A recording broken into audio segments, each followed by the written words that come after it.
This morning, mourners are leaving flowers and candles at a memorial site in South Korea, set up after the deadly plane crash that killed nearly everyone on board. Video shows the Jeju Air flight arriving from Thailand with no landing gear deployed. The aircraft skids at high speed before plowing into a wall and bursting into flames. 179 people on board were killed. According to the flight data, 5 children under the age of 10 were on the flight. 2 crew members, a man in his 20s and a woman in her 30s, were pulled from the wreckage alive.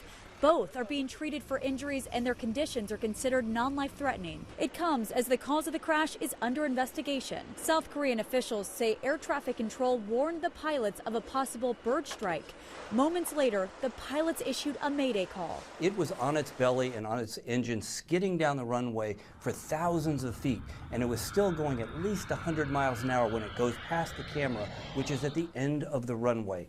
Why it was that fast, why it landed on its belly, all of these are questions that the black box will eventually answer. Meanwhile, authorities are investigating 2 other close calls involving commercial flights from over the weekend. On Saturday, a KLM flight from Norway to Amsterdam was diverted shortly after takeoff when a loud noise was heard on board. The Boeing 737 then slid off the runway during the emergency landing as passengers reported flames coming from the plane's left side. Then later that day, an Air Canada flight had to be evacuated in Nova Scotia on the runway after experiencing a suspected problem with its landing gear. No one was injured in either of those incidents. Nicole D'Antonio, ABC News, Washington.